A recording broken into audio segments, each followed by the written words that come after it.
Today we are going to read Frankenstein, Mad Scientist, Lunch with Among Us.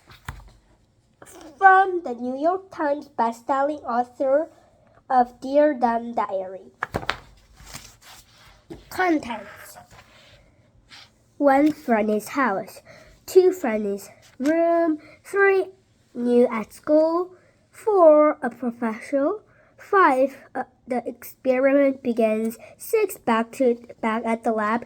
7. Making monsters. 8. A transformed Fanny. 9. Lunch doesn't agree with me. 10. That's no jack-o'-lantern. 11. It's Mad Scientist time. 12. Him I am. 13. The final inning. 14. Easy cut, easy go. 15. Back to grain. 16. Weird but I like them.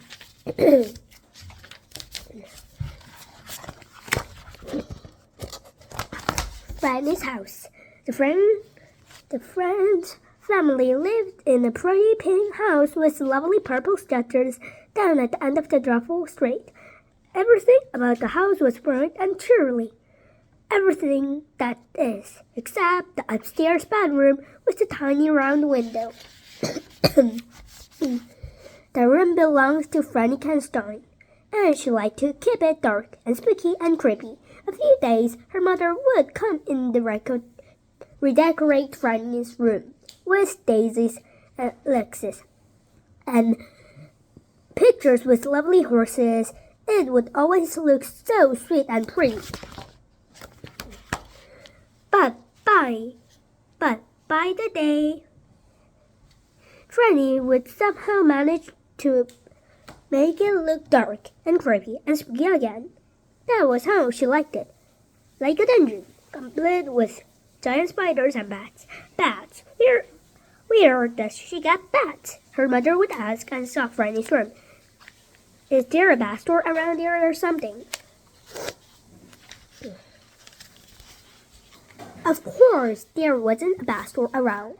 The bats just kept showing up.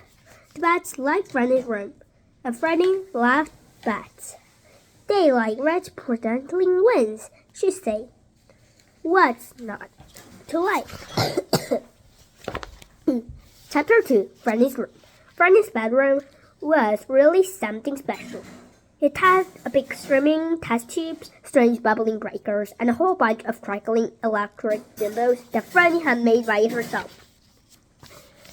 Franny's room also had a giant tarantula cave and a steakhouse and a tank where she raised special breed of flying piranhas. She couldn't imagine why anybody would want the daisies and laxies when you have poison ivy and Venice flycaps. There's no combination, she said, ducking on the piñatas. Franny thought the room was so great and so wonderful and perfect that she was almost never wanted to leave it.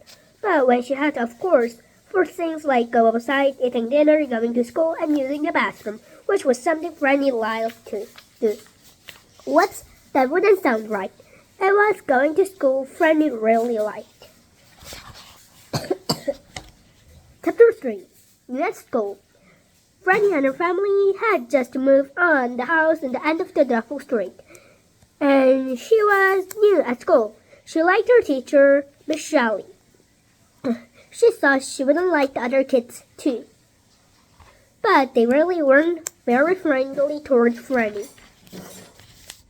The other kids weren't mean. They just have never known anybody like Franny.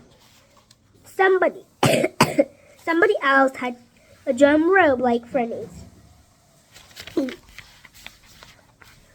Franny's lunch didn't look like the other children's lunches either. When they played hide and seek, no one can find her. Franny could tell the other kids why she was afraid of, and that made her sad because she really liked it to make her friends. Her teacher, Mrs. Shelley, noticed what was happening. And one day she asked Franny to stay after class. Chapter 4. A Professional. Mrs. Shelley was the nicest, smartest teacher Franny had ever had. Franny used to think that if only she had dressed differently and wore her hair another way, she would be perfect. You're a wonderful student, Mrs. Shelley said. Thank you, Franny said. I like school, especially science, especially the goofy parts in science. I like goofy parts too, Mrs. Shelley said. They both laughed. I'm a mad scientist, you know, Franny whispered. That must be very rewarding, Miss Shelley said. But she didn't really believe that Franny was a real-life mad scientist. Franny could tell. But I wonder if you might be a little lonely sometimes, Mr. Shelley continued. I'm lonely sometimes, Franny admitted, but I don't understand other kids and I don't have to make friends with them. I think you can figure it out, said Mrs. Shelley. You're smart. Franny folded arms. I don't know, Mrs. Shelley.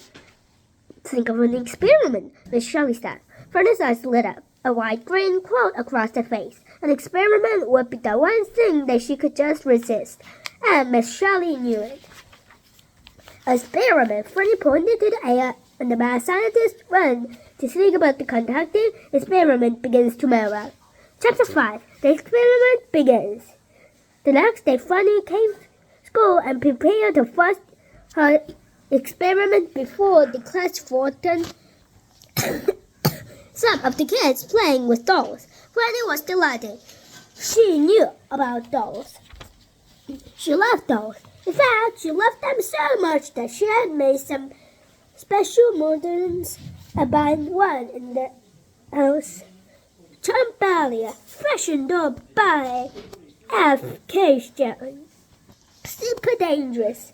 Trumpishton still teeth and can easily match the heads out of dolls. Oozing, cuddling doll by F.K. Stein.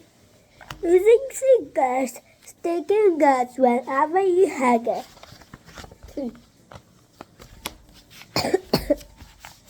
She was just about to tell the kids how Jumpers would bite their heads off.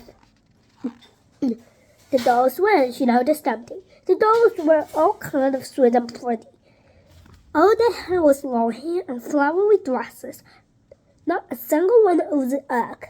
They oozing at something. Franny made the note by herself. Pretty men have better dolls, and they said less oozing.